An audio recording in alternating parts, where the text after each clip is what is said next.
Test. Well, good evening, everyone. We're glad that you're here. It's so good to see so many of our Perdido neighbors here tonight. And you're here because, like the rest of us, you love our community, you care about it, and you're concerned about the future.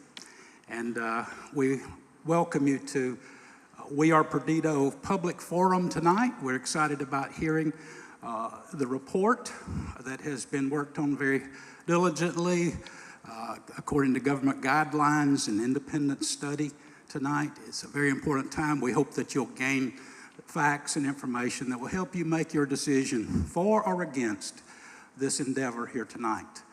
It's, as you may know, there's been a lot of passion, a lot of emotion as of late about this issue, and I think that's a good thing. That means people care. And we're a democracy, and we get to disagree. But we hope that as we disagree, you won't become disagreeable with this whole thing. So we felt it important tonight to lay down some important guidelines as we get into the meeting and perhaps meetings to come. This is a public forum, but this is not public property. Liberty Church is a church. It's private property, and we feel like that this is God's house, and it needs to be respected as so, even during a community meeting as this is. And so we have some important guidelines that we want to lay down as we begin our meeting tonight and other meetings perhaps to come. And we're going to be rather firm about them because we want everybody to be very comfortable. We want everybody to feel very safe and secure.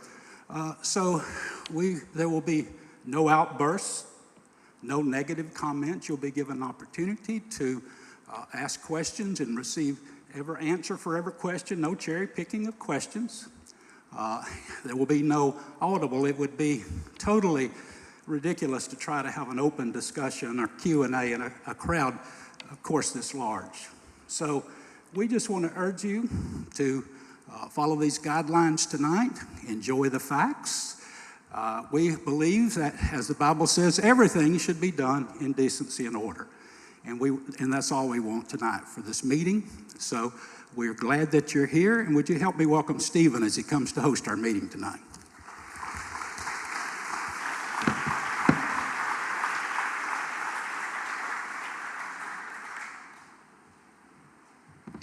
So greetings, thank you. Oh, there's glare on my glasses. Now I can't see everybody, but it is good to see all of you. Thank you for coming out and taking the time, investing your evening to explore this with us. I'm going to try to stay off the stage as much as possible because this is all about the feasibility study and the 6 months of work that BJM Consulting has put in researching this to bring us some information. What was I going to do? Oh, yes. Troop 692 from our local community is agreed to post the colors this evening, and we'll join them in the Pledge of Allegiance. You guys want to come up?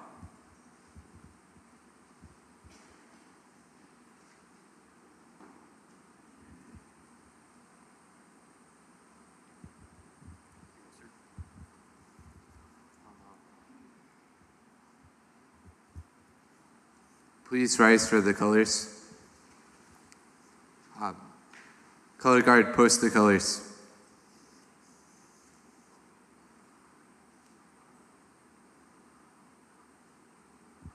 Please join me in the Pledge of Allegiance.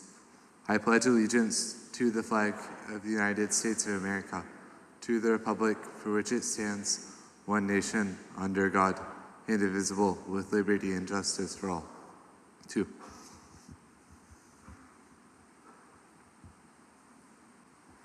Stay up here a second.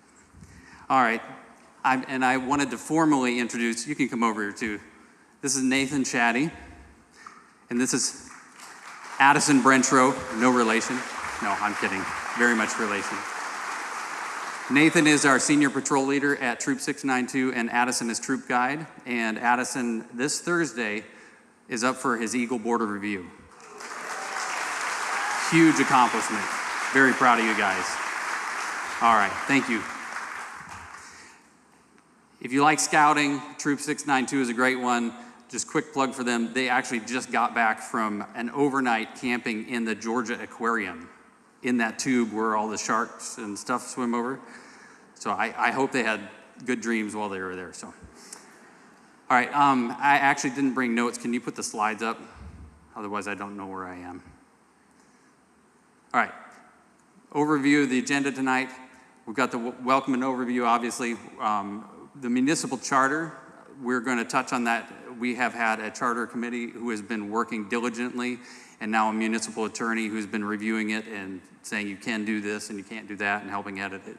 And then the meat of the meeting is feasibility report with BJM Consulting, Joe Mazurkiewicz, and a Q&A to that end too. And these questions and answers, you know, we've had a lot of questions and answers on our website and submitted.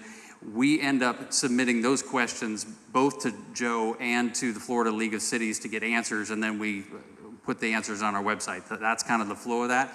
Tonight is all about the feasibility study. So keep questions coming to our website, but tonight our questions are focused on what this means from a feasibility standpoint, and he's the guy to ask. His background, he's amazing. He's done like 35 of these, and presented them all to communities like this. So he knows what he's doing, and he knows how to get you answers to your questions. All right, next slide. All right, to dispel any myths of where we are in this process, I want to be very clear. We are there. We're at the first stage. I know it seems like a long, long process. It is, and the state makes it a very long and hard process on purpose because they don't want people just jumping into this and saying, hey, I think this is a great idea. We just did our 6-month feasibility study. The conclusion of that, by September 1st, our goal as we are Perdido, the organization, we would submit that study and supporting documentation to the local legislature, our local delegates, to take to Tallahassee to review. They pick it apart, and Joe, make sure you tell them what happens when that gets there. After that, and that takes place this fall, in session January through February of 2024 is when they actually consider it. They look at all of the inputs after everybody's reviewed it at the state level, and they make a decision at the state level and say, is this even a good idea to let the local citizens vote, right? If it makes it through there, then that's when the community debate really heats up. You thought it was hot now. So that's March through November. We'll have plenty of time to digest this. And through that legislative process, they will add information. They will request additional information that we'll have back in our community to look at and say, oh, okay, we hadn't considered that, things like that. So that's March through November, and this would all culminate, if all of this goes according to plan, which, you know, best laid plans and all that, November 2024 would be the community vote when we could actually go to the ballot box and say, we've looked at the data, we've debated this as a community, and we think yes or no. Vote your conscience. So that's where we are with that. We are at the first. All right, next slide. I want to clarify this. There's a lot of versions of maps that have been seen over the last months. The purple outlined area of 73, 95, 67, and 105, those are precinct numbers, existing county election precincts.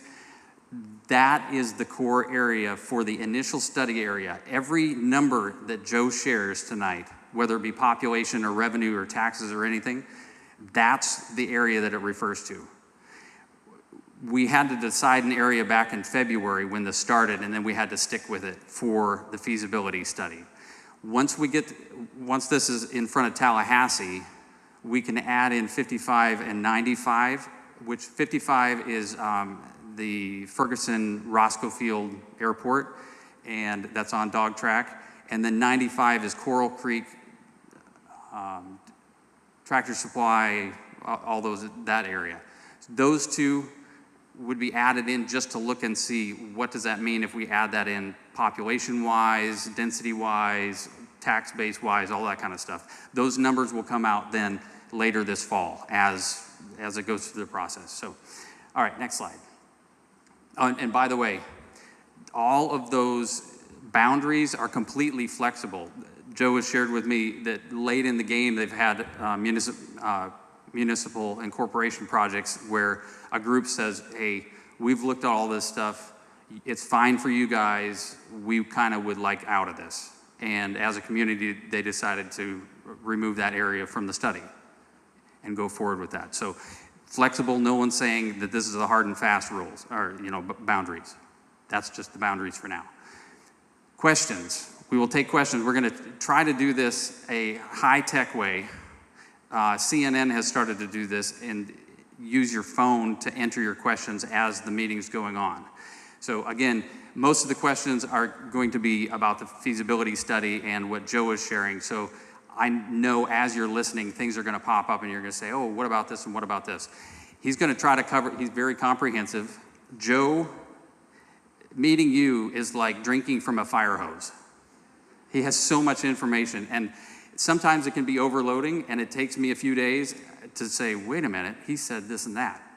What about this? And I have a new question. That's fine. We will submit those questions to him, get those answers, and we'll have a section on our website specifically for BJM Consulting questions and answers for this study, okay? If you can aim your phone at that screen, or if you go to bit.ly, not bit.ly.com. It's bit.ly. And can you share this slide online too so they can see this? So bit.ly/Perdido-report. That's where you can enter your questions. All right, and those will pop up on a screen for Joe, and I think Craig will probably be reading them. So that's kind of how that's going to work. We'll put this slide up again later. So if you can get it started now, that's great. Fallback plan, if you, like me, every once in a while have a technology hiccup and you just can't make it work, we do have paper things that you can write on. At that point, when we're doing the questions, if you raise your hand, we have volunteers in blue shirts who will bring you a little question form. Or if you're just having trouble getting it to work, they can help maybe work you through that. So that's how that will work. Okay, next slide. All right, that means I'm done. I would like to call Craig Dalton to the stage and whatever municipal charter committee members we're going to work with them.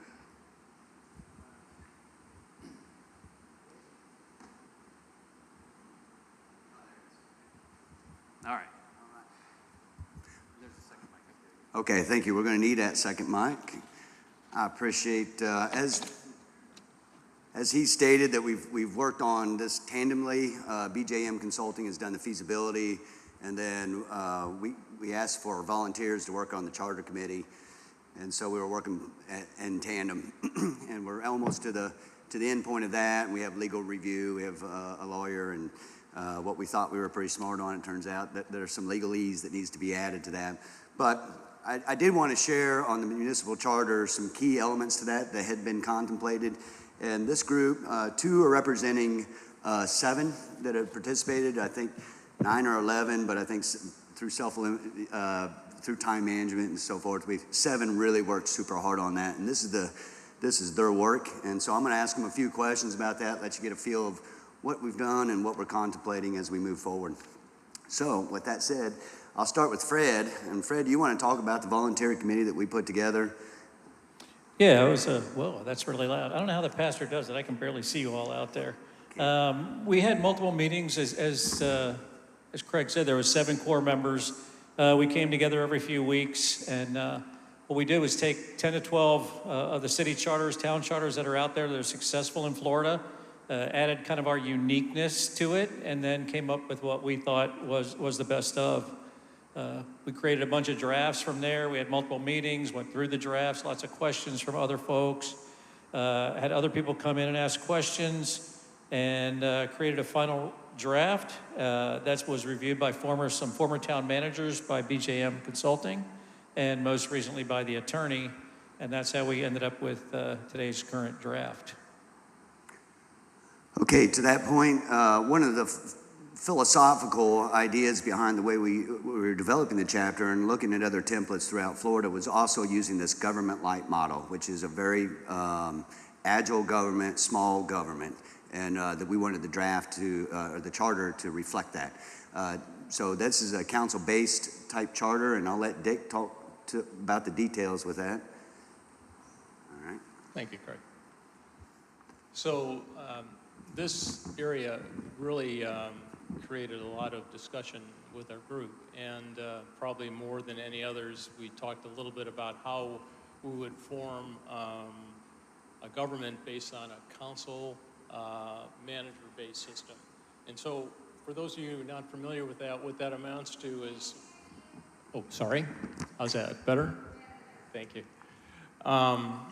So what that amounts to is we were going to form a council, and this is all laid out in the draft proposal for the charter, which would consist of 5 members.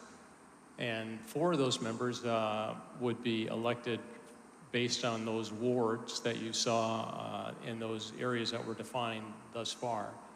And then a 5th member would be elected at large. Now, after much discussion, it was decided that all members would be elected at large. That is, everybody in the township would have an opportunity to elect a member for each one of the wards, as well as the at-large. And so that's what's proposed in the draft right now.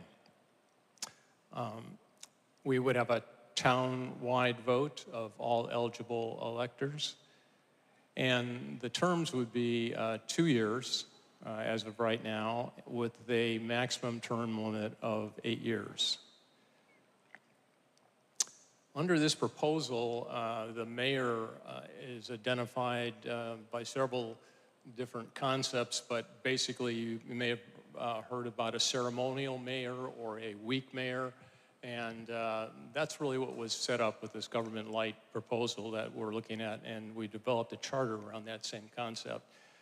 So the actual mayor of the city would be elected or selected by the 5 council members among those 5 council members, and would serve again in basically a ceremonial role.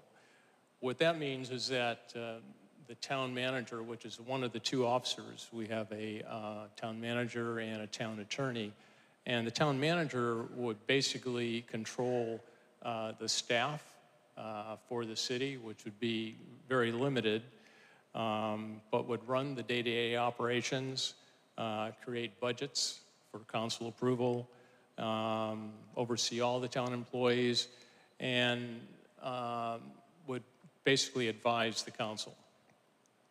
The city, the town attorney would then perform the role of a chief legal advisor.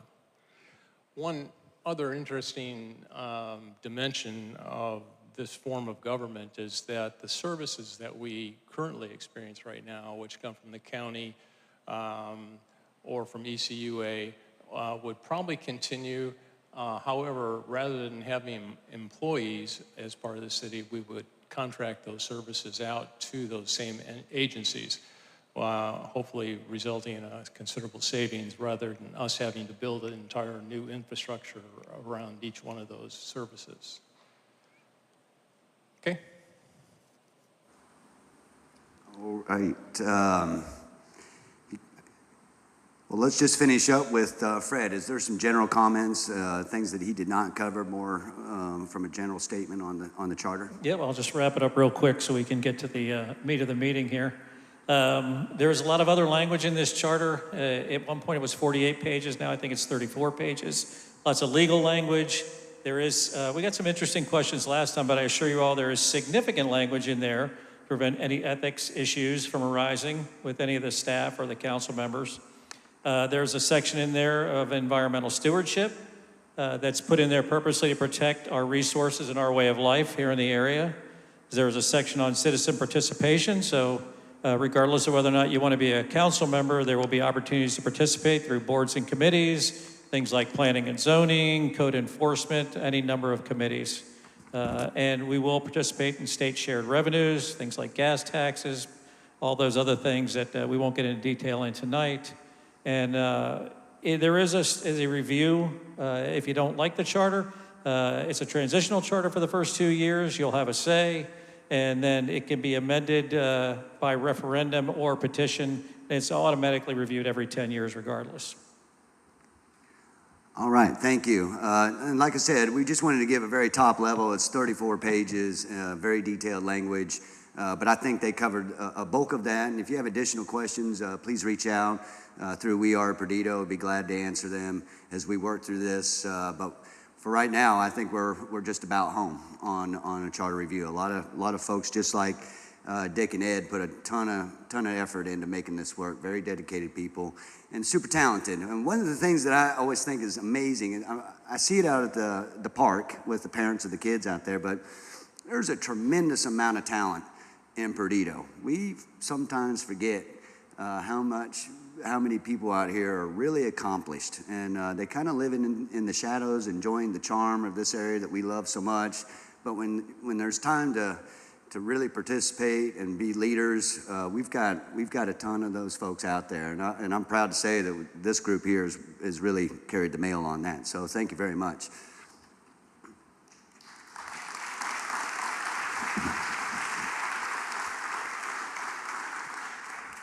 All right, well, I'm going to introduce Joe from BJM Consulting. This is the heart of it. This is why you're all here, and I'm going to hang close, but I'll let Joe give the results of the study. But the one thing before I introduce him, it was super important, and why we chose Joe is one reason he's done a ton of these, and so there's a lot of wisdom and experience, and he's seen different communities and so forth, and I know he's going to get to that. But the other reason is we specifically asked, we do not want a predetermined outcome. We just don't. So we want a feasibility study that's truly a feasibility study. Nobody wants to jump in the water without understanding everything. So that's what we asked him to do, and that's the kind of study he does, and that's what I think us as a community, we deserve, and to be smart about that. We Are Perdido is an educational organization, and part of that process is the feasibility, and really that's the nuts and bolts of what's happening here. So with that said, Joe, Mike's yours. Thank you.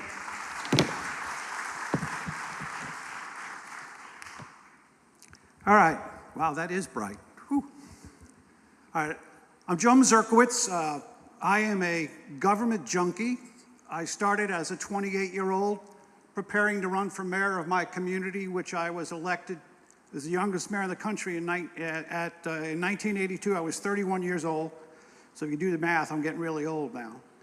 But I've been doing this for like 40 years, 10 years as an elected official, and then 30 as a consultant.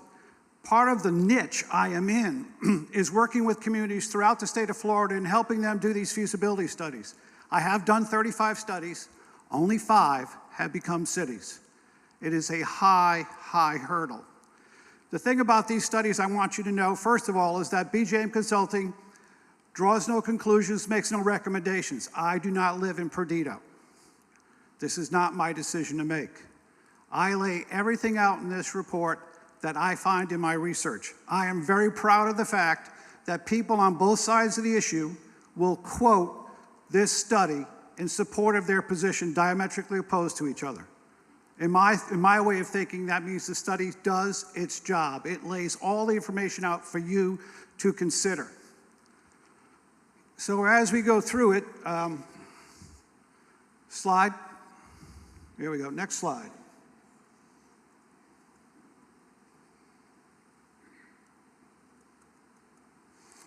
All right, these are the rules of the goals of incorporation. Home rule, which is guaranteed by the Florida Constitution to municipalities and charter counties in the state of Florida.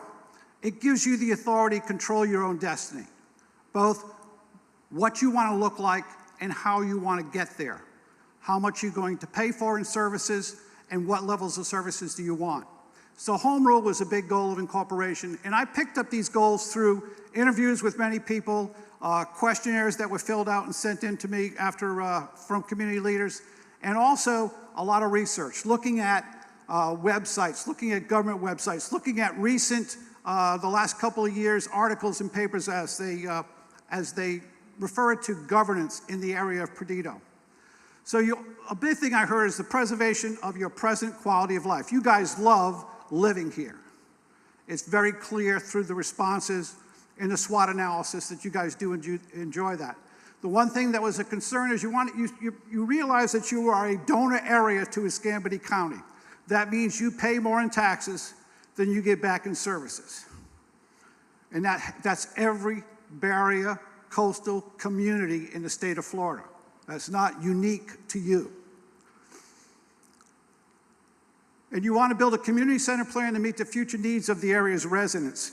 The absence of not just a plan, but the absence of the execution of a plan, I've seen over and over and over again with regard to this particular feasibility study. Slide. All right, the incorporation requirements. These are what the state of Florida requires. They review the existing services. You develop a proposed incorporation timeline. You develop a revenue analysis, you develop an expenditure analysis, and then you have to do a 5-year fiscal forecast. That's what's required by the state of Florida. And as said, the state of Florida, the reason I'm able to do this for the price I do it, there's 3 or 4 of us in the state of Florida that do these. I'm about 1/3 of the cost of the other 2 or 3 because I use a template. And this template, both for all my spreadsheets and the text, is just amended to meet the needs specifically of what I find in my research. But a lot of the documentation works for all the communities within the state of Florida. The one thing that's not required, slide please, is not required by the state of Florida is called a SWOT analysis. A SWOT analysis is strengths, weaknesses, opportunities, and threats. Strengths and weaknesses are things that exist today in your community. Opportunities and threats are things that we can foresee in the future, the near future that could impact our community. Now, this is compiled through a SWOT questionnaire that went out to 40-some community leaders. Some responded. Not everybody responded, but it was a significant amount responded. And also a boots-on-the-ground tour that I had with 2 members of We Are Perdido who know this area really well. I want to look around your community because I'm looking as somebody who's, my big thing is looking for unfunded liabilities. Things that I see in the community that are going to need to be fixed. Unfunded liabilities exist today in your community, but they're the responsibility of the county. The county is a much larger entity than a city of Perdido or the town of Perdido would be. So we need to look at those and see what those come into. Slide. Strengths. Perdido is an established community, some of the necessary infrastructure in place, not all, but some. It has a good ad valorem tax base, and I've only projected a growth going forward of 3%. You have double-digit growth, but I am very, very conservative. I am so conservative in my numbers that every single one of the towns and cities and villages that have incorporated have exceeded my revenue projections and come under my expenditures projections. I take a great pride in that. Only one in the first 5 years raised taxes because it was the will of their city manager to build a reserve sooner rather than later, so they added a mill of taxes. Everybody else, in Lee County specifically, the town of Fort Myers Beach, the village of Estero, and the city of Bonita, all 3 practice government lights. All 3 general funds taxable, ad valorem taxes, are less than the unincorporated MSTU they left, some of them almost 20 years ago. The people of Perdido are smart. They're generational residents who see the unique value of this area and are passionate to maintain it. I love to hear about the fact up here tonight that there's passion in the debate. There is going to be passion in this debate, I assure you. The community has the ability to incorporate the existing land use conditions of the county into the zoning regulations of a new city. Matter of fact, you have to. If you were to incorporate, you would immediately adopt the rules of the county to be the rules of the city until your local government changes them. You have 3 years to adopt a new comp plan and then the regulations that would support that comp plan. Slide, please. As proposed, the new municipality would not need a large number of employees to provide high quality of life and good levels of service. Government Light does that. There's a great sense of hometown, close-knit community among the residents. It's a small town feel, but enough amenities that you don't need to go to town. Beaches and access to the state and federal parks. And these are quotes right from the people who responded. Our 4 parks, 3 states and 1 federal, are a huge asset to the area. Slide, please. You want to control future land use from within the community. The proposal contemplates Perdido Town Council setting the land use policy and controlling zoning while using Escambia County administrative staff through an interlocal agreement to carry out the day-to-day issues. The community has proven through multiple catastrophic events its resilience and generosity. As with most of Florida, the majority of residents are transplants. The people who relocated to Perdido do so because of the natural environment and the lower density than many other parts of the coastal Florida. The one thing I saw throughout all of my research is that you want Perdido the way Perdido is today. Matter of fact, you just want to enhance the good things about Perdido that's here today.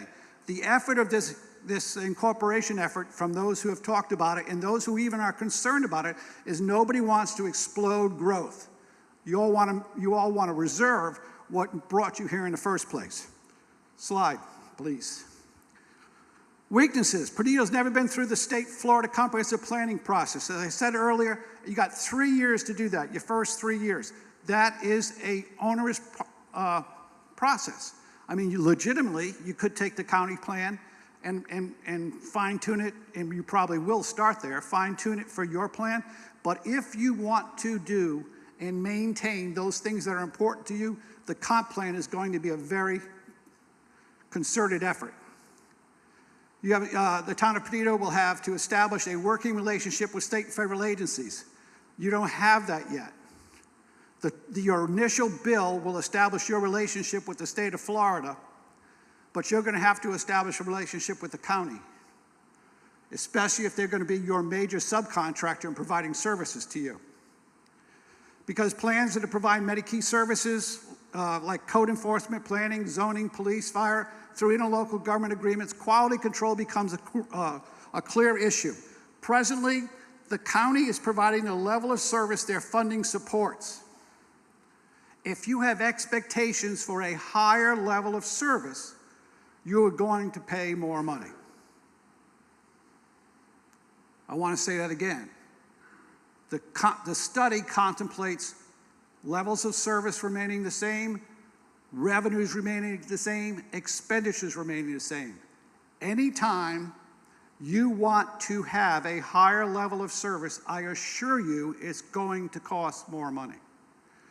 You're going to have to practice conservative financial municipal government, and you're going to have to stay true to government light. And there's always a threat of overdevelopment without a community vision. And the community vision is very important. It's clear there are a couple different ideas with regard to community vision. I can assure you, if you don't have a unification of this community with a single vision, you will flounder. The town of Fort Myers Beach, incorporated in 1997, between 95 and 97, they floundered. Every election, they elected a new majority. Pro-growth, no growth. Pro-growth, no growth. It went back and forth. It went back and forth so bad, the main road of the barrier community took 10 years to redevelop because the county could not deal. It takes 7 years to build a road in the state of Florida. Don't ask me why. It just does. And I was on the Florida Transportation Commission, so I should really know why, but I still can't contemplate why it takes that long.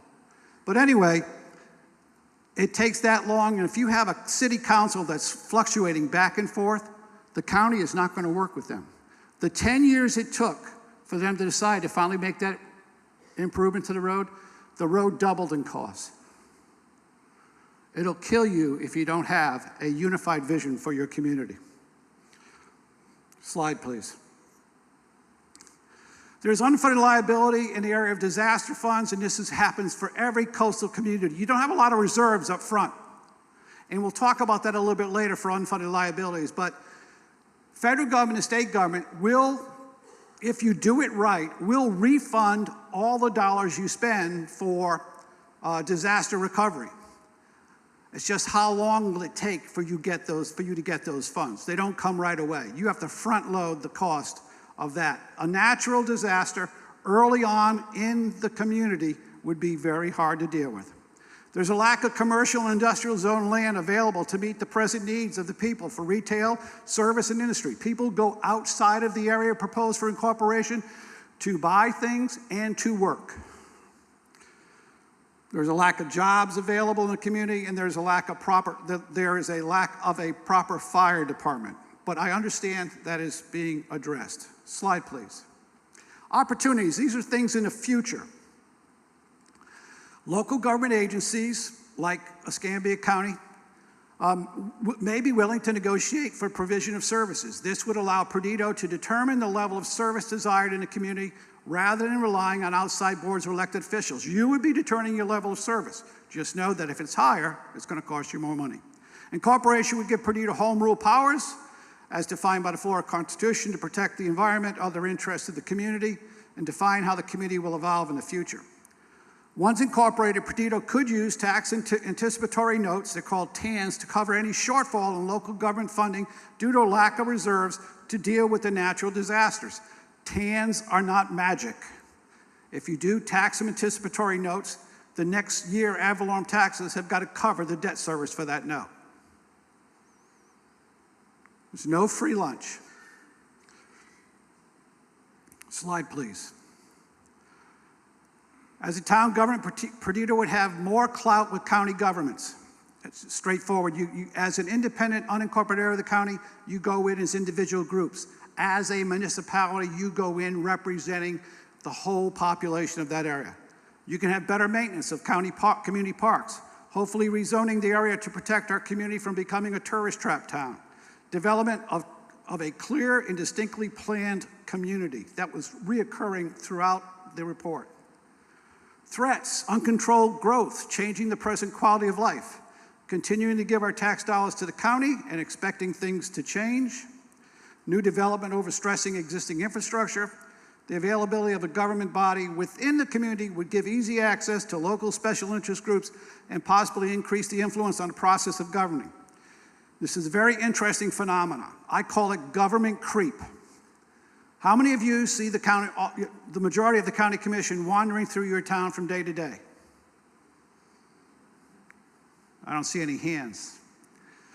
I assure you, you will see your 5 elected officials wandering through your town. You'll see them at church, you'll see them at the grocery, you'll see them at the Little League field. You will see them a lot. And when you see them, 364 days out of the 365 days in a calendar year, for the 364 days a year, you will ask them for something. You would want something. Irregardless of what it costs, you know you want something or you need something. The only day of the year that you remind them about expenses is the one day they pass the budget. And that's the day you all tell them, we don't want you to spend any more money. So it's 364 to 1. So you have to, it's a community that has to commit to fiscal, conservative fiscal policies and stay true to government light. Slide, please. Will there be enough qualified residents willing to serve as local government officials, and will they possess the leadership skills run for the city? You've heard tonight you have a lot of folks with talent, and I've met a lot of folks with talent in this community since I've been dealing with you. Will those folks with talents be willing to put up with what you need to put up with to be an elected official? It's not as easy as one may think. It's, especially in the 21st century with social media and the connectivity and access that we have electronically to our elected officials, it is a huge, huge job.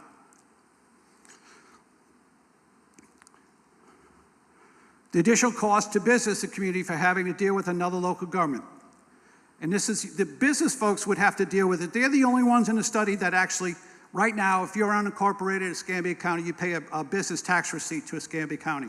If you have a physical location within the boundaries of the town of Perdido, you would pay another business tax receipt, whatever that is, however much that is for you. So they have, that's the only group that that has to have, is in the study, contemplates additional fees.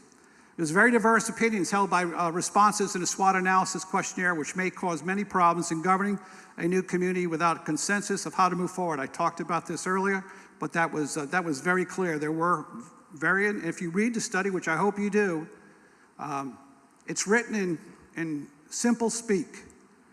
I'm a Polish electrician, ladies and gentlemen. If I wrote it, I promise you, you can read it. Stormwater runoff, here's the unfunded liabilities. These are the things that, this isn't something new. We all know they exist today.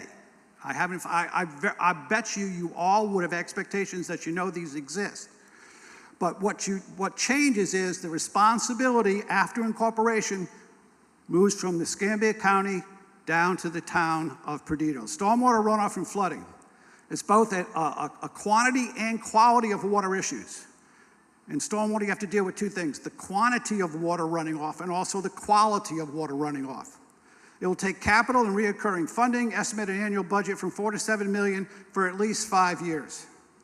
Presently, the Escambia County stormwater system is underfunded tremendously. And it's clear by the problems that you're all having with your stormwater. Present level of county funding is an issue for transportation needs. The new town's portion could be in the millions. While it would be in the millions, these dollars could be directed towards improvements necessary to improve the roads you need improved. Hurricane evacuation routes, main thoroughfares within your community. And of course, the last one, the financial impact of a natural event, hurricane in the early years without disaster reserves. These can add up to a cost of $500,000 a day for response and cleanup.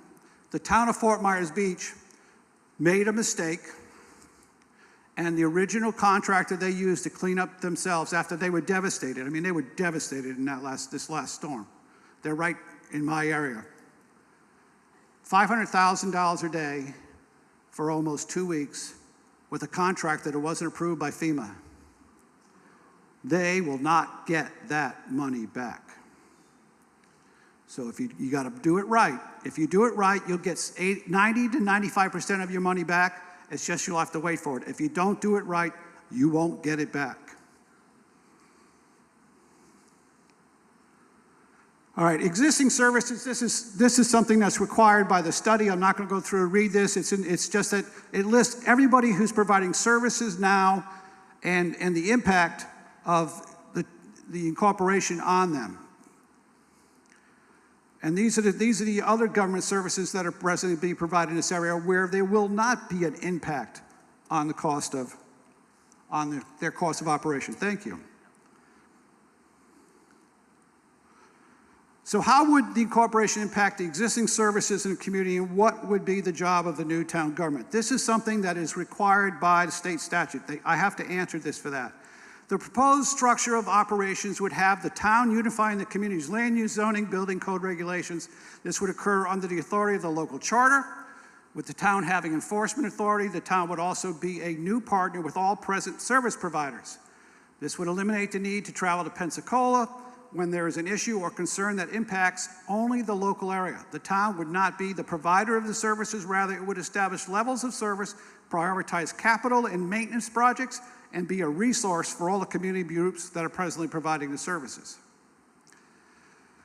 The impact of incorporation is projected by the study that after incorporation, all government services would continue to be provided by the current agencies or contracted out to private sector providers who have experience in providing these services. You are not tied to Escambia County for providing these services. There are public sector alternatives that do this for local governments in Georgia and Florida that I know for sure. I'm sure they do it in other states also. So you're not absolutely tied to the county.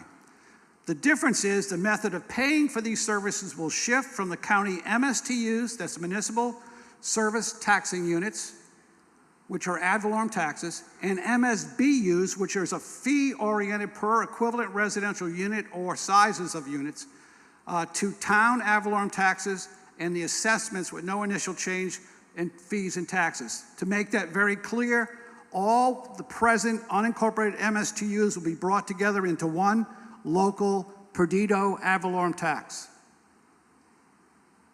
No change. And then the fees that you are presently paying annually to the county through an MSBU will be made an annual assessment, and that will be paid to the city and then distributed to the county for the services rendered that are presently being done in the same way. Slide, please. All right, this is a comparison for cost of governance for the new in Escambia County for 2024 in Perdido. All right, well, let's talk about the cost of governance, because it's clearly more. Next slide, please. It's clearly more for the cost of local government. $22 million, just under $2.6 million. Where does the $2.6 million come from? And this actually even goes to talk about everyone who says it's another layer of government. It's not another layer of government. It is a change of who is providing the local government services. The county is presently doing it. They would be removed from that responsibility, and then the city would take over that responsibility. It's not another level of approvals, if you will. The funding, the vast majority of the $2.6 million funding comes from multiple sources. It's redirected dollars from the county, state shared revenue dollars, franchise fees, communication service tax, business tax receipts. Those fund sources together would come to the new community and no longer go to the county. As a matter of fact, the other municipalities in the county also lose a little bit of money, and the study points out what that is. So as you can see, specifically for the area of Perdido, there is a $2.6 million increase in costs. As you can see, the county MSBUs turned into town special assessments. The county MSTUs turns into town general fund. The county still gets its same share it's getting now for the general fund dollars. Slide, please. Of the three options available for the citizens of Perdido governing themselves in the future, the following could be said. And this is also, I have to do as a requirement of the statutes. I have to look at multiple options that are available to you. You can do the status quo. You can remain as part of unincorporated Escambia County. There is not a consensus among the citizens that I interviewed that the present level of service is sufficient and is provided in an efficient and effective manner. The other issue most respondents have concerns with is the local government control of land use and as it relates to the development and redevelopment opportunities available within the community. They don't like that being left in the hands of the county. The development of a community plan for Perdido. I understand you have something similar to this now that has never been implemented. This is something where you would do a community overlay for the whole area that is proposed or similarly proposed for incorporation. You would work with the county. It would include a multitude of Perdido citizen input as an overlay. You can make that as unique to your area as you want. The problem is, while you have input, the final decision is still left with the county and the administration of it is left with the county. Slide, please. The incorporation of Perdido would provide local control of land use and assure the citizens they will be in control of the level of local government services they're receiving going forward. See, that's the major difference. It's all defined under home rule. All right, the number of municipal employees. Next slide, please. Next slide. Next slide. There you go. All right, these numbers, you only have 5 employees through the first 5 years. If you do this and you maintain a strict philosophical tie to government light. And these 5 positions are the minimum you could have. You couldn't do it with any less because you have 2 people involved with every function of government. The town manager would be helping the city council negotiate the contracts. The assistant town manager is a contract specialist. He or she would administer the contracts. The finance director, controller, would pay the bills. The town clerk, treasurer, collects the money directly, is in charge of picking up the money from the tax collector. And the administrative assistant is the one who makes all the other four work. Total salaries, benefits at 35% is this flat number I use all across the state. Those salaries are originally devised from Florida League of Cities data of communities your size throughout the state of Florida, and then localized for your specific area. Contract services. Legal services, $200,000 a year. Growth management is planning services, because you have to do a comp plan, and you could probably do a comp plan for about the $450,000 you would have in the first 3 years. And then professional services is surveying and engineering to help you with the comp plan. You're still going to be functioning with most of the county staff doing those kind of things for you on a day-to-day basis. These are mostly associated with comp plan, except the legal services are all the legal services in supporting your community. So here it is, adding them all together. Mayor and council's personnel benefits, personnel with benefits, mayor and council, contract services. Local government operating is 28% of total salaries. That's a number that I have worked with and developed over the years. Insurance, local elections, you pay that for it actually costs twice that. You make your deposit, half the budget each year. An annual audit, which you have to do. Capital one time, I would suspect you're going to rent something. You're not going to build a city hall. You're going to rent something somewhere. You're going to have to put some furniture in there. You're going to have to buy some software. A contingency is 1 month of operations. So the budget, and this is why we are so successful with the communities that incorporate, beating my numbers. I budget 95% of revenues.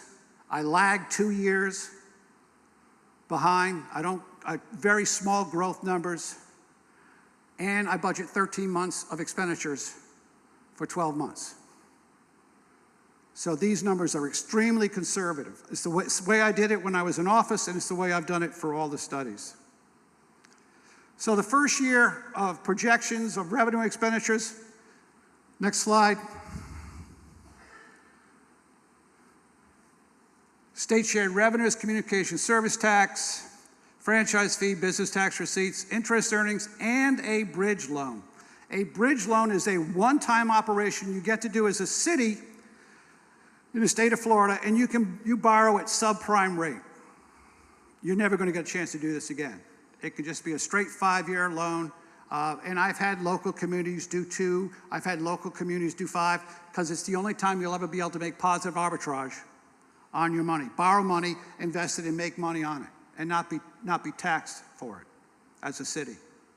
So it's the one and only time. I think I have this in at 3 or 3.5% for $1 million.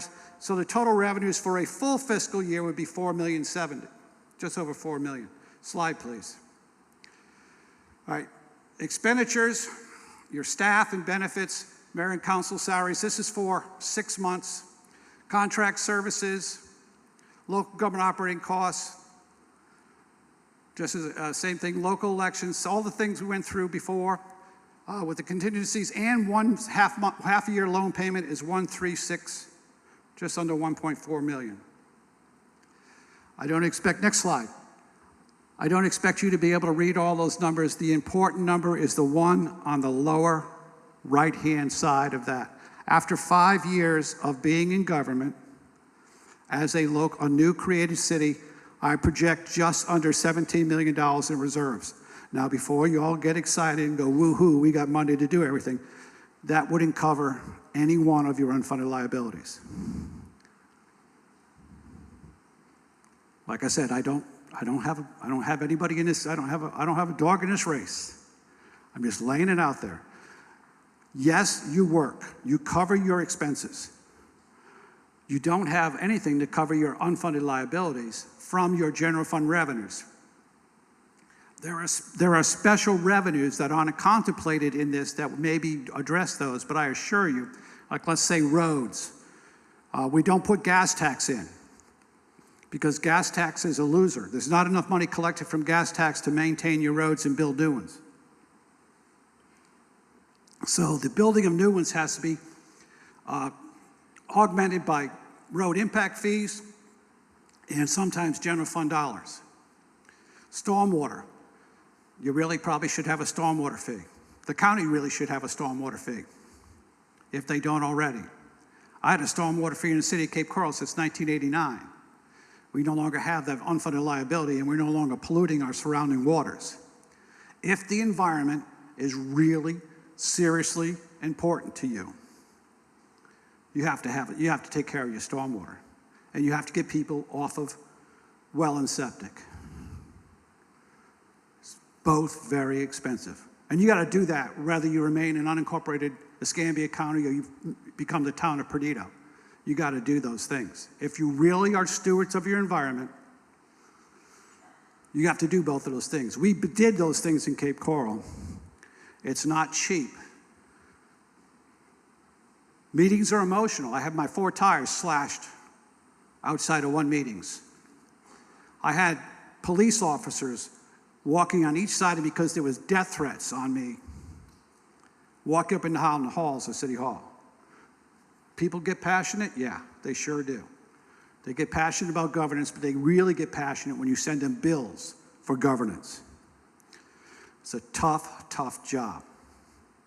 So those are the things that you need to think about. That's the bottom line. Yes, you have reserves if you hold true to the government light.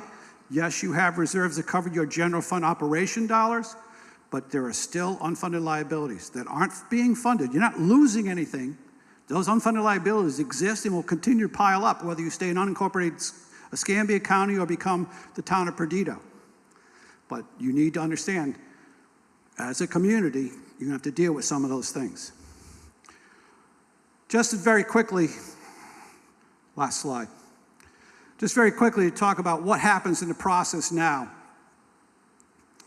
The process you had up there on that time thing was exactly right, exactly what happens. But let me tell you about how political this can be. First of all, you have a local delegation meeting. It's going to be October 26th. Your local delegation will hold a public hearing on your local bill. It is not I support incorporation or I don't support incorporation. It's I support allowing the people of Perdido to vote on incorporation. That's all that public hearing is about. And there'll be people to try to make it so many different things, but that's all it is. If that's not unanimously passed by your local delegation, you are DOA already. Now, we did find out that we do have support.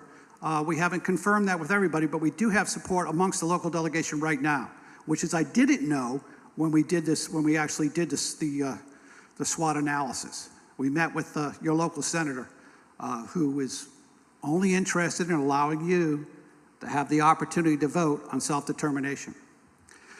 It gets through the local delegation. Let's see it passes unanimously. You go to Tallahassee.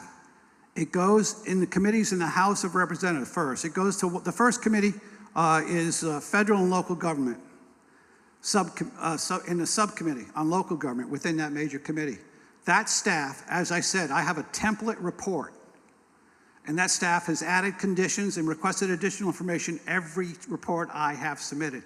And what I do is I include their previous amount of additional in the next report, in the next template, and they always ask for something else. So they will ask for other things.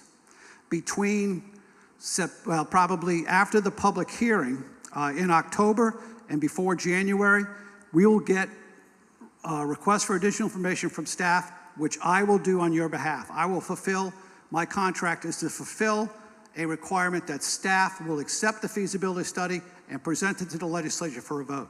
That's on me. I do not, when I go to Tallahassee, I just support the study as being complete. I do not come out in a position for or against incorporation or even for or against allowing you to vote on incorporation. That's not my deal. And I was a registered lobbyist for 30 years in Tallahassee. Being a registered lobbyist for 30 years in Tallahassee, I can assure you, if somebody wanted to take this down, and they had a registered lobbyist working for them, let's say the county commission, they're losing a lot of money if you incorporate. If they wanted to take this down, they would get a hold, their lobbyists would get a hold of a friendly chairman of a committee or subcommittee that this bill would need to be heard by. And they would quietly request that chairman to what is known as pocket veto the bill. Never agenda the bill. They won't. It doesn't get heard, it's DOA. Let's say that doesn't happen. There is no power player that is against this effort going forward. It gets through the committees, and once it gets through the committees, it's pretty much assured of being adopted en masse. They normally put 120 local bills together in a big super bill towards the end of the session, and it'll get passed by the House, and then it will be transferred to the Senate, and the Senate pretty much says if it's good enough for the House, it's good enough for us. I assure you, though, if somebody wanted to mess with it, they could mess with it in the Senate. I've had over a dozen of these go to Tallahassee. Like I said, we've had votes that both passed and failed. Only 5 became city.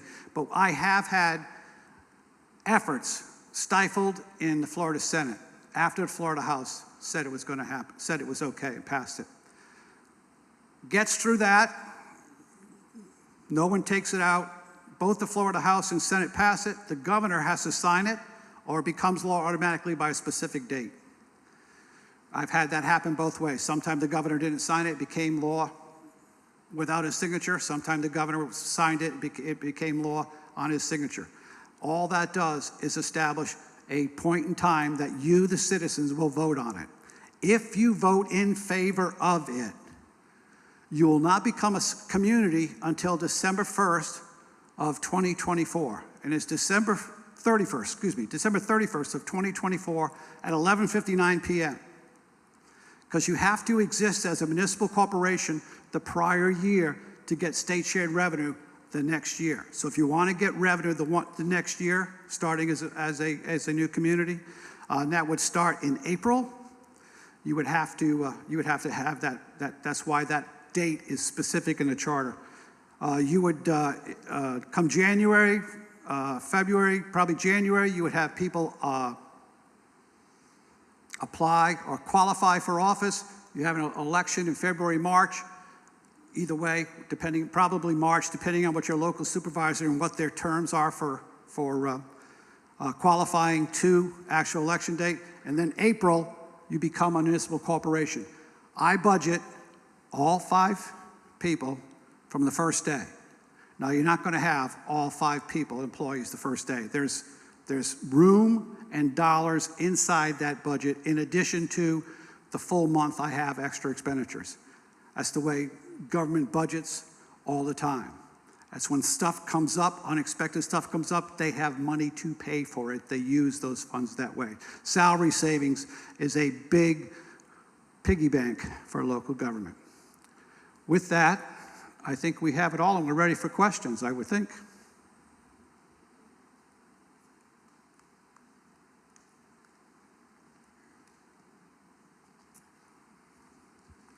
All right, I'm gonna. Ooh, hello, there we go. Before we get to the questions, Craig, I'll have you come up and you can read through these. The way that app works, I'll put the QR code back on the screen. We have had people typing in questions, great questions coming in. We're doing our best to filter them and make sure, because there's a lot of questions that came up about the municipal charter, which we're gonna have to answer, and we'll do that on the website and make sure all that stuff is clear. This is about BJM Consulting and what he just presented. There's a lot of great questions coming.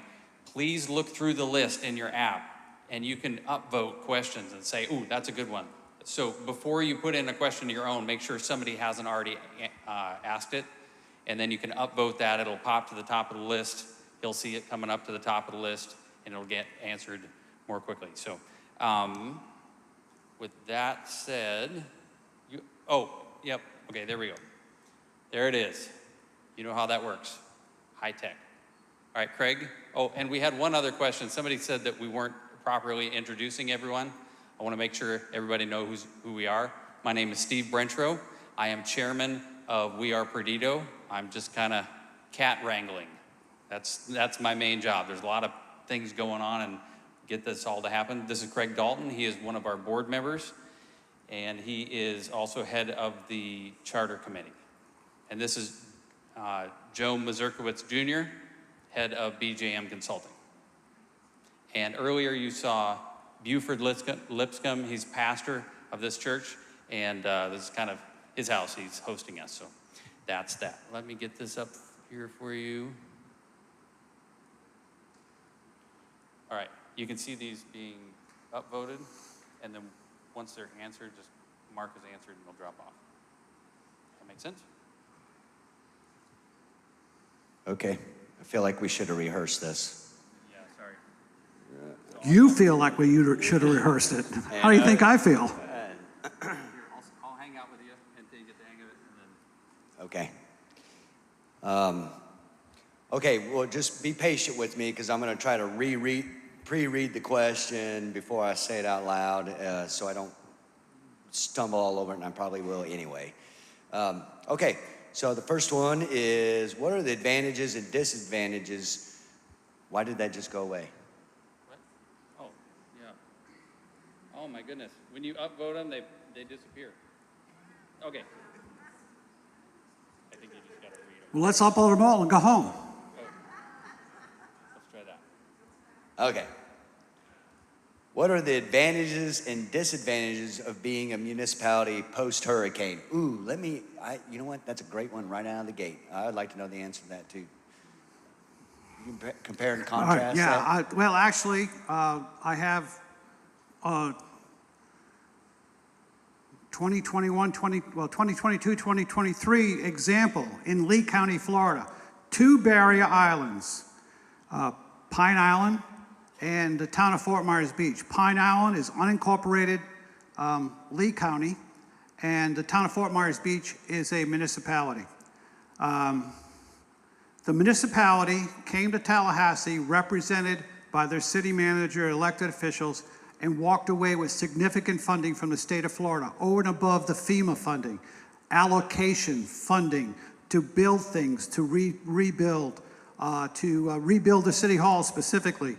The community of Pine Island, a very similar devastation to the town of Fort Myers Beach, not represented specifically by all 5 county commissioners, but represented by a county commissioner, to my knowledge, has not come out with one line item allocation from Tallahassee. So it's representation. That's what you gain.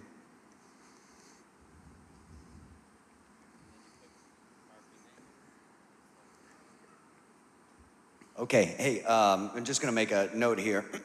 There are already 38 questions. They may be repeats, so if I see one that we've already asked, I may not get to yours, even if the words are just 3 different. But if they're not significant, I'm going to skip over because 38. I don't think we're serving dinner tonight here. Maybe. Okay. Would we be less of a priority for services since we would no longer be county?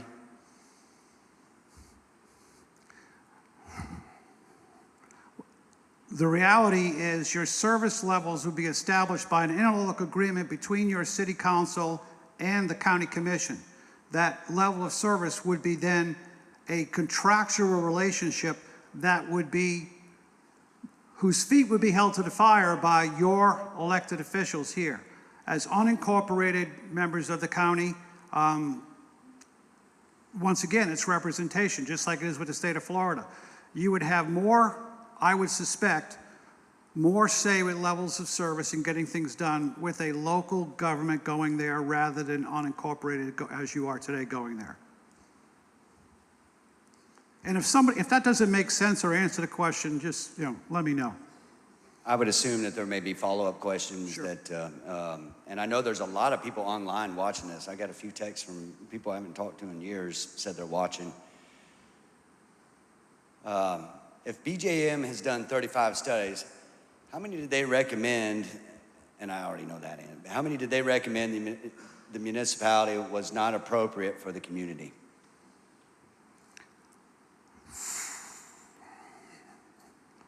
Well, let me tell you how I do the reports. I do the reports in 3 phases so that communities don't expend the total amount of study and have an opportunity to stop.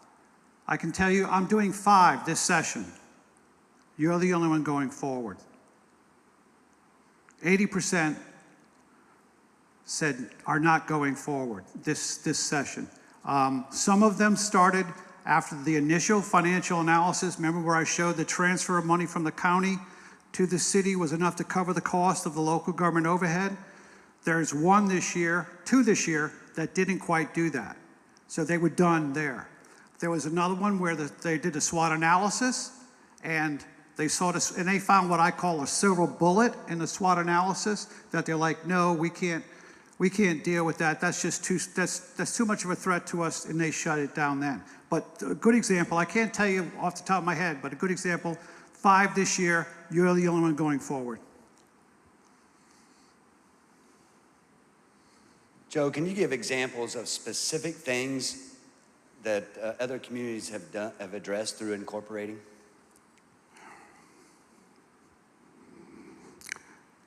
Estero in Lee County probably was the best at coming up with they dubbed themselves as the village with a plan.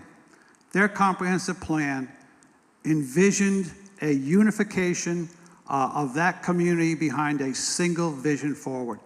The stratification and overdevelopment in that city was shut down completely when they incorporated, and that was one of the main reasons why they incorporated probably the most intelligent process I saw. They had a very powerful group, Estero Council of Community Leaders, for many, many years, and they extracted every capital project through political pressure on Lee County they could for 10 years. When they felt they got as much out of the county that they could, then they incorporated to keep it themselves. So that was a very, they were very, very, very unified in their vision and very driven in what they did, and did it very, very well. This one kind of, what could a local municipality do to prevent or limit new construction? This example is like a 350 apartments that does not fit with the local community. Would a local municipality have made a difference? It can, and sometimes it can't.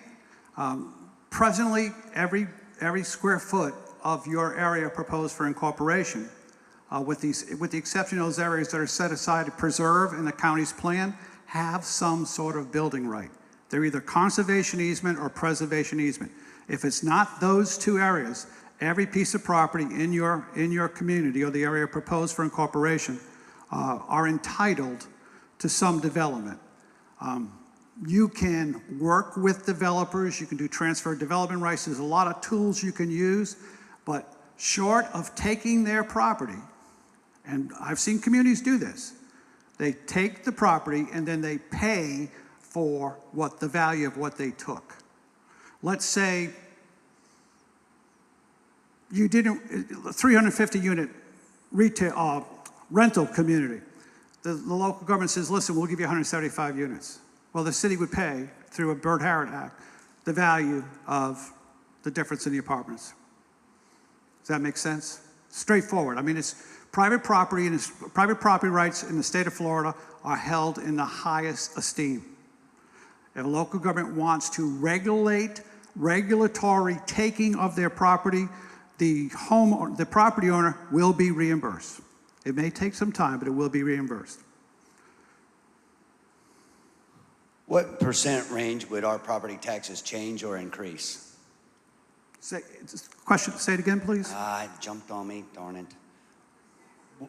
What percent range would our property taxes change or increase? None. It's the first 5 years, the study contemplates the first 5 years of no change. Your elected body could change it. You know the devil you know versus the devil you don't know? The devil you know is the county commission. The devil you don't know, I shouldn't be saying that in church. The devil you don't know is the city council. All I did was project status quo.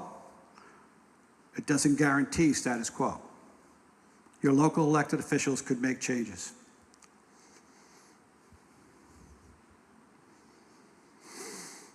Currently, 100% disabled veterans are exempt from property tax. Would Perdido City require any property payment from these 100% disabled veterans?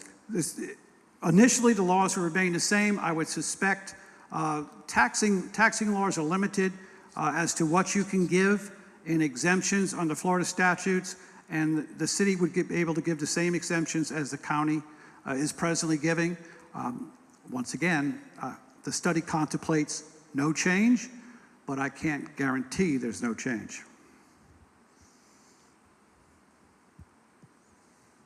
I'm gonna have to skip down. Steve, can you help me? I've got this pop-up window here that's just blocking everything.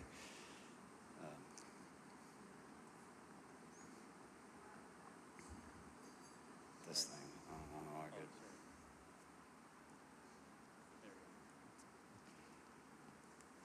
could. Okay, how would our control over the roads change since they are currently owned by the county or state? Yeah, the county and state road that are assigned to county and state oversight would remain county and state oversight in perpetuity. No city ever wants to take over a county road, because if you do, you take over the financial responsibility. Remember, I told you gas tax is not enough money to cover it, so you don't want to take over all those roads. The local roads would be the only roads that the city council could take over the responsibility for. Those roads that are not presently designated as a county road or a state road. I recommend in the study, because gas tax is a loser, not to take them over and at least initially leave them in the hands of the county for maintenance. If services such as waste management are contracted out, is there a projected price increase? The matter of fact, state statute for solid waste haulers must have the best lobbyists in the world, because they have specific legislation that says new incorporations cannot impact existing solid waste hauler franchisees. So the existing franchisee would stay in place for the term that it is. The only thing would change is the name on the franchise would change from Escambia County to the town of Perdido. But the rates would remain the same. Next round, it would be up to negotiations between the city and the hauler rather than the county and the hauler. If Escambia County is unwilling to negotiate or provide required contracted service, would the municipality need to form its own infrastructure or hire privatized services? Yeah, they would hire privatized services. Let me tell you my thoughts about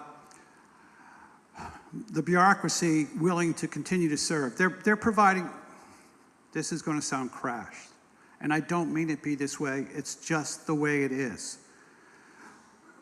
Supervisors, managers, everybody who gets paid in local government other than the frontline people providing the service to get paid on two things: span of control and budget.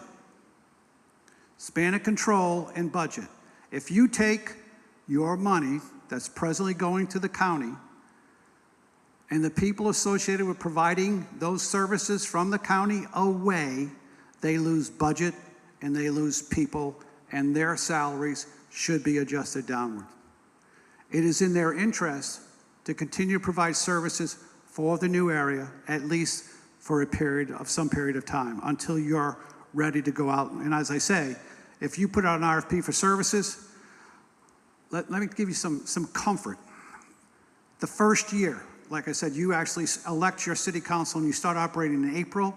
The county would, for that fiscal year, would collect all the same tax dollars they're doing now, would collect all the same MSBUs they're doing now, and would provide services for the rest of that year without question.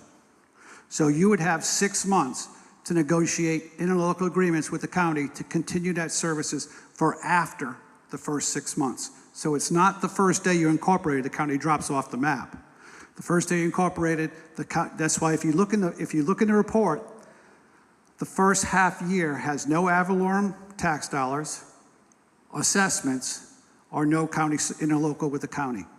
The county would continue to provide the services for the taxes and the fees on the budget that they are about to adopt. Just so you understand, all the numbers in this report are in last year's budget.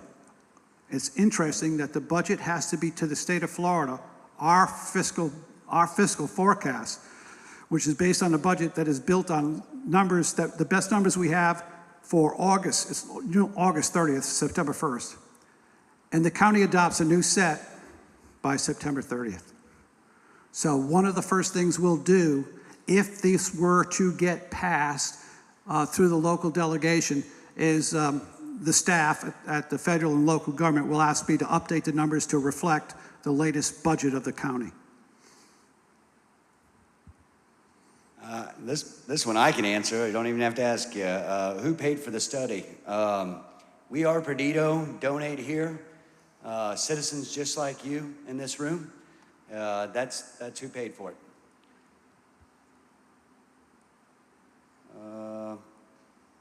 Could the municipality change the existing zoning? Yes, the municipality could change the existing underlying land use, which would drive different zoning.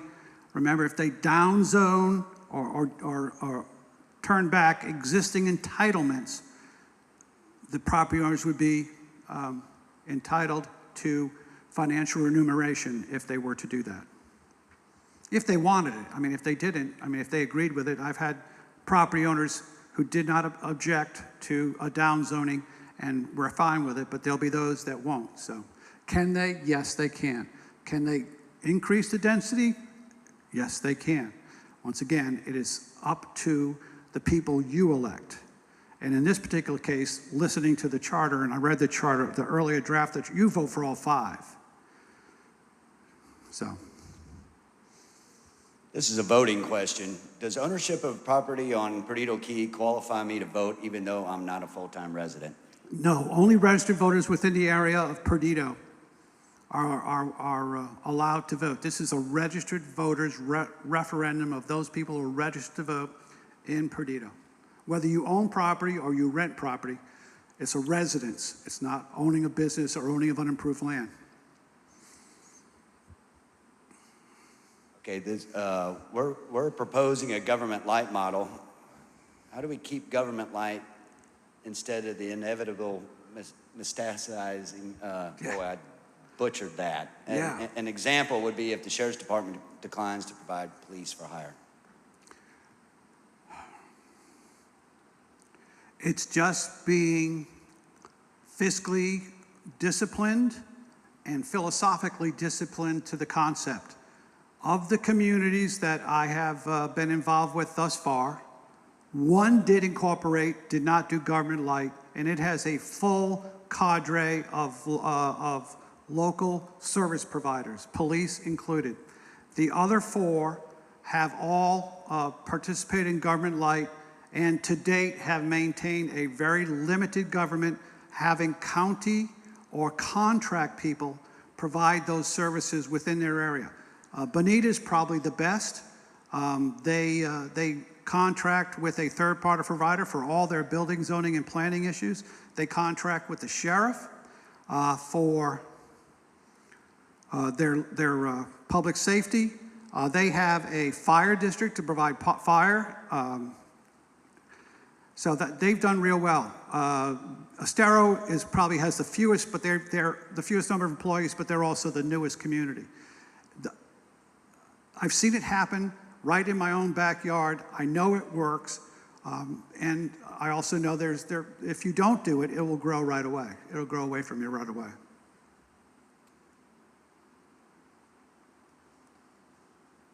I don't know if this is what the numbers that you used or in the future, but we'll just ask the question.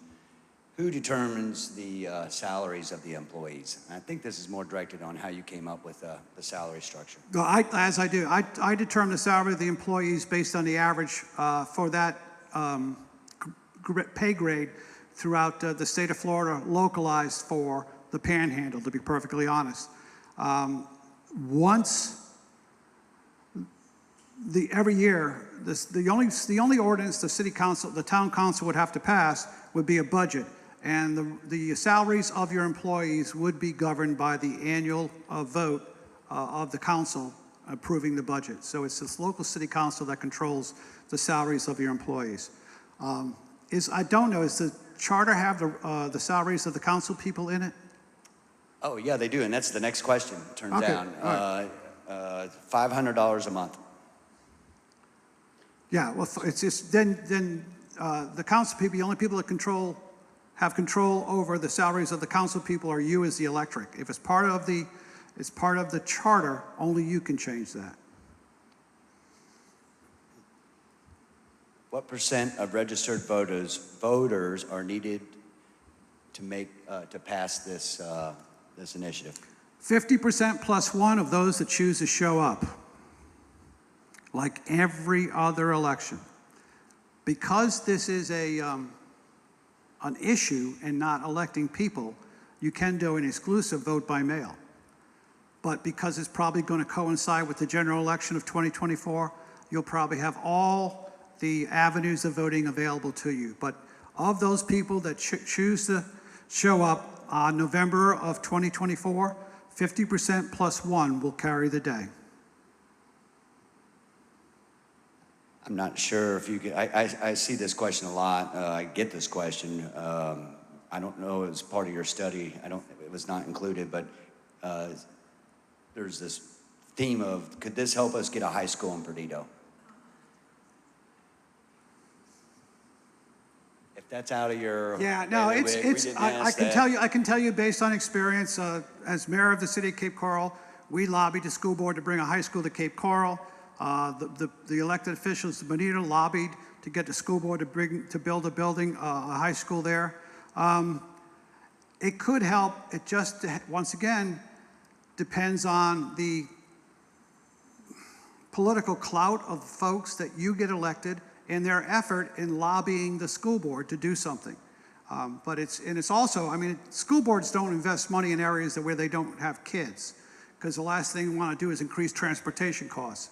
So I would suspect if there are enough children here of high school age, that together with a good lobbying effort of your local elected officials, that may be able to enhance your ability to do that, but there's no guarantee on that either.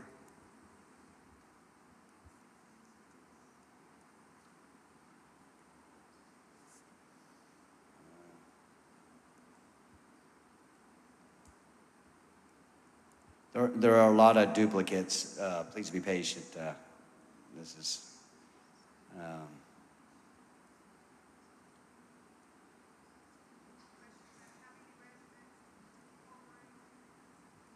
There's a residence question.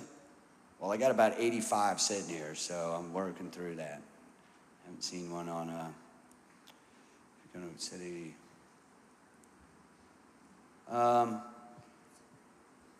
If we become a city, will we be able to have utilities competition? For example, bringing other bids instead of cable, Florida Power and Light, et cetera? Yeah, you're able to. As mayor of Cape Coral, I tried that. That was a huge failure. But yes, you're able to. I wouldn't recommend it, but you can do competition amongst utilities, especially for cable. I can assure you what happens. One company's going to come in, they're going to cherry pick, and then their service will go down after a few years when they collect enough money out of it, and then the other company will have to buy them out, and you'll be back to one provider. Dueling utilities in the same area is ungodly expensive. They don't share well. Matter of fact, they don't share at all.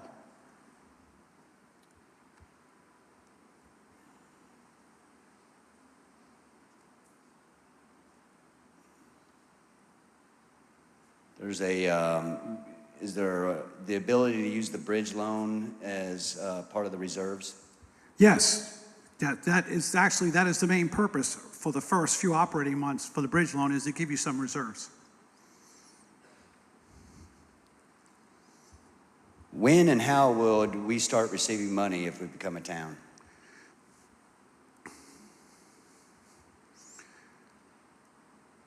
If the charter is passed in the way that is written now, in April of 2025, you will start receiving your share of state shared revenue as the two revenue sources.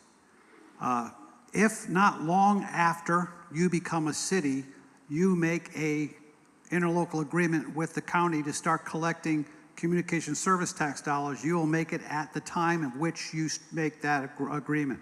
If you do it in a month, you'll make it in May. You'll start collecting that money. You will not collect ad valorem tax dollars until the following November to December. Does that make sense to everybody? You understand? Okay. Does incorporation allow us, if the town is incorporated, allow more access to grants than present? Oh, yeah, absolutely. Community projects, greens, et cetera? You would, a lot of small communities have specific grant writers and go out and get grants specifically in areas associated for you rather than what the counties do. And I'm sure that Escambia County has some grant writers, but you would have your own and they would focus only on grants for you. That is true. There are no grants contemplated in the budget. If you get grants, mostly they are for capital projects, and there's no capital projects in the budget either, so that would be a wash. New dollars in, new dollars out. Are these franchise fees already applied by the county, or is this city of... No, the franchise fees are what the franchise fees are presently collected by the county, from you. When you pay your utility bills, you pay franchise fees on those. Whether they disclose them or not, you're paying for them, and those dollars are now going to Escambia County. Those dollars would, franchise fees would transfer right away.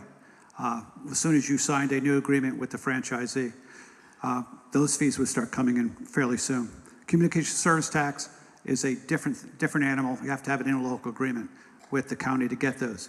If you look at the study, there are 3 different scenarios for revenue and expenditures, 3 budgets. One is the best case scenario.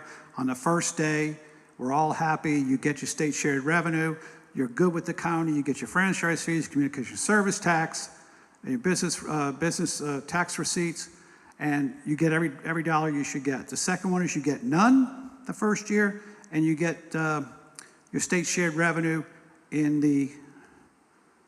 starting in your second full year of governance. And then there's one where you don't get either the state shared revenue or the communication service tax until you're halfway through your second full year of operation. But they're all projected, and you still have positive cash flow in all 3 scenarios, just, of course, not the same amount. At the time of incorporation, would any reserves from Escambia County move to Perdido City balance sheet? No. Yeah. Thought he would ask anyway. Now, if the county was interested in sharing with you and you had a group of entrepreneurial elected officials that were able to negotiate with the county to get some piece of their reserves for you, yeah, and it's going to snow tomorrow. I'm just the reader. Why are municipal business fees required? Municipal business fees? Oh, the new business service tax? It's just a revenue stream.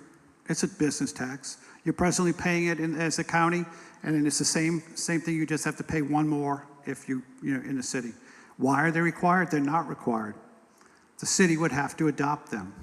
I put them in because you're presently paying them for the county, and you would pay for the county and the city. I don't know. I know. All I know is the gross amounts in the budgets. I don't know what they are for the business. Like 40, 50 bucks or something. $26. Oh, there you go. Well, you guys would get away cheap here. Okay.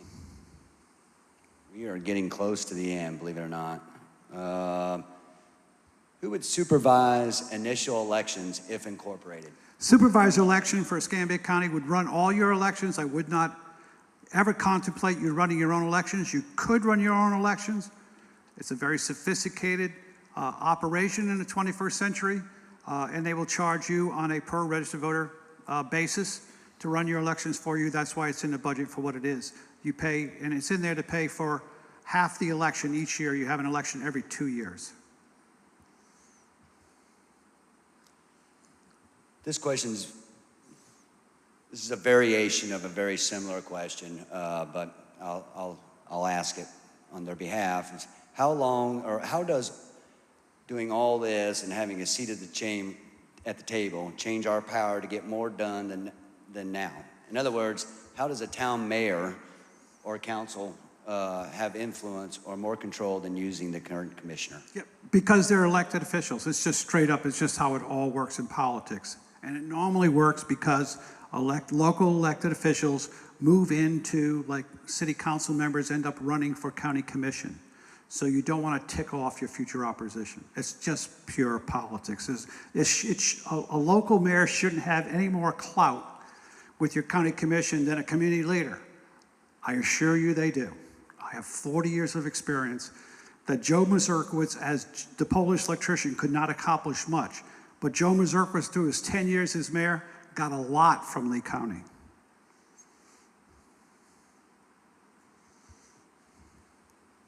I don't know if you considered this, but I'll ask the question. How much revenue will be generated by new utility taxes on residents in the study area?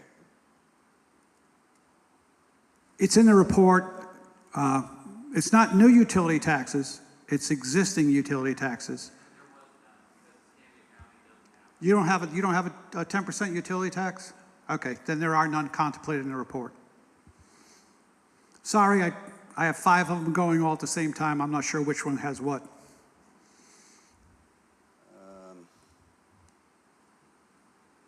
This is kind of how are property values impacted?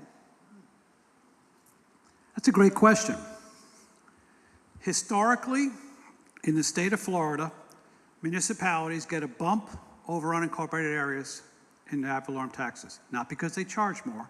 It's the value of living in a city vis-a-vis the value living in unincorporated counties. People choose to live in unincorporated counties for a specific reason. They like low-cost living. People choose to be living in cities because it may not be as low cost, but there's going to be a lot more services provided, whether there are or not. Philosophically, purchasing homes in Florida, the same house in an unincorporated county versus a municipality, no matter which one it is normally a few dollars higher. So you will get a bump, in, at least based in Florida, in my experience, you will get a bump in valuation of your property.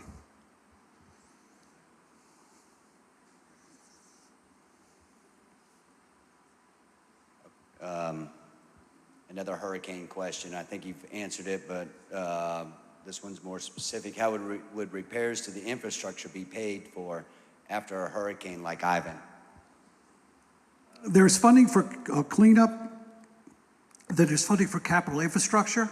They're distinct, separate amounts of money in a FEMA budget, and they both are paid for the same way. You front the money, you follow their rules, and then they'll pay you back.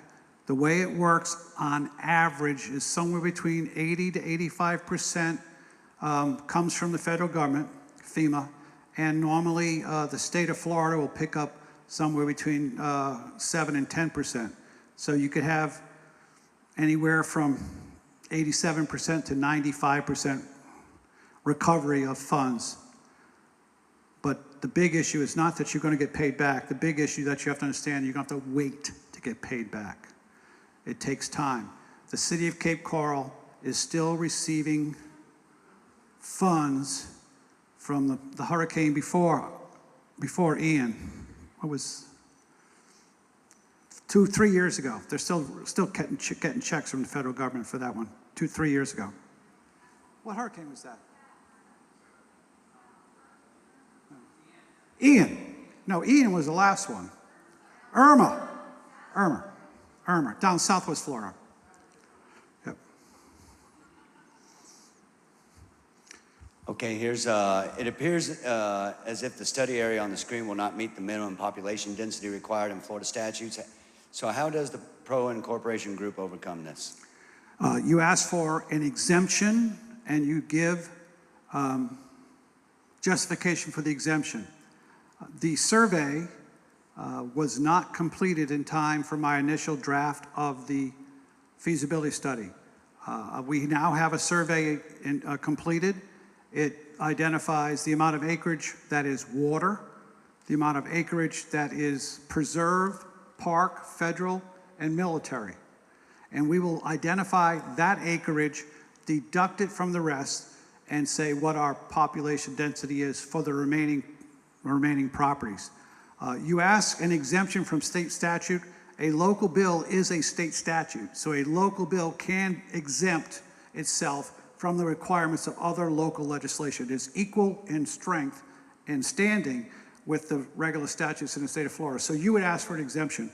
I don't know what the density is based on those conditions that we talked about. I have to look at the survey, run those numbers, and we'll have that together for you shortly. But if you don't meet it, you'll have to ask for an exemption, which is not unusual. There are multiple exemptions from time to time with local bills. There is exemption to the 2-mile rule. Of the conditions, the multiple conditions you need to have to meet the state statutes, almost every one I've ever done has had one exemption or another.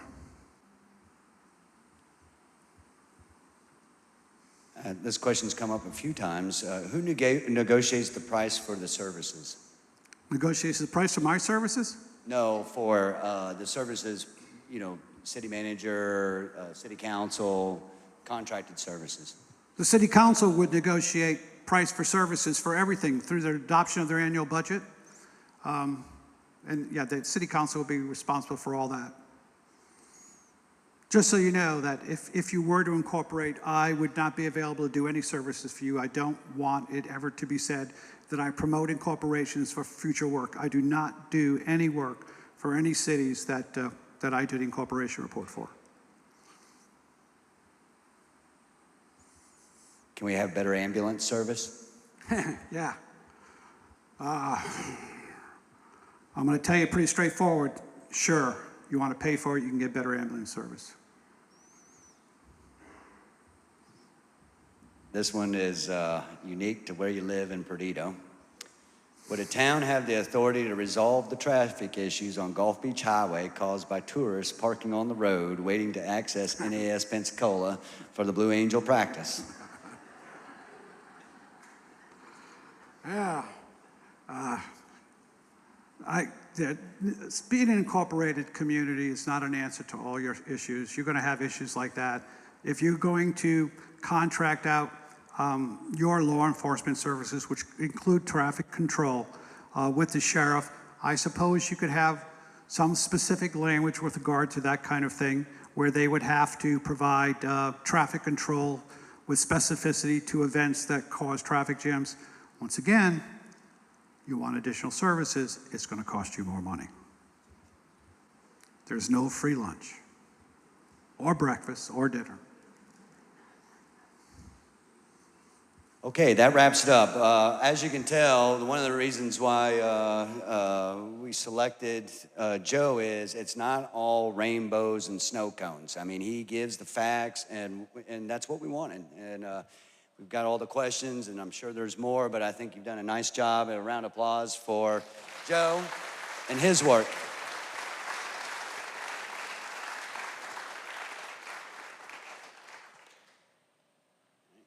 All right, and I know there were more questions coming in online. A lot of them ended up being duplicates, or they were against things that we have addressed on the website, or they weren't specifically to Joe. I'm going to go through all, I think, what was the tally on here? 116 total questions. So if that was 1 minute per question, you would be here till tomorrow morning. So we do want to get your questions answered. We're going to go through all of these. I will submit anything that has to do with the feasibility report, all that kind of stuff to you. Anything that looks like it should go to Lynn Tipton or Florida League of Cities, I'll submit to them. We'll get stuff answered. And like I said, we're going to create a section on our website specifically for what we're doing with all this. Thank you for your patience in that. And Buford, and there were a couple other slides I just wanted to point out here. If you could, let's see which one's closing. All right, let's see what the first slide is. We already saw that one. Okay, that's your slide. There was two other things. I'm gonna make a handout available. Joe had put together, you saw that budget with all the numbers. It's hard to read on the screen. We made a PDF version of that you can look through and add up and see what all is going on there. Also an example tax bill of what it looks like before and after. So, Hadn't this been great? Have you learned some new stuff tonight? I sure have. Joe, we appreciate this very much. I just asked permission in quick closing. I'm a preacher, but I'm not going to be long here, I promise. I just asked Stephen, as Joe just said, there's no free lunch, there's no free breakfast, there's no free dinner. And this whole process costs, out of the generosity of several individuals, $32,000 has come in of a need. 75,000, 74,000, something like that, is what's needed to take us to the state legislative branch to get a final approval from the state. So I'm going to give $1,000. I believe in this project. And I want to encourage, that would leave 42 others to give $1,000 to meet the budget to carry this forward to the state. And I hope many of you believe in this. Maybe $1,000 is not, you could do more, maybe you can do less. But let's really get behind this and make this happen. I believe it's worthwhile. I believe it's a great community builder. And we don't want to just address needs in our community. We want to begin to dream again and really put forth new projects and new ideas, get grants and things to support that. No new taxes, all of that. But I hope you'll consider, and then on the website, there's a place to give online, is that right?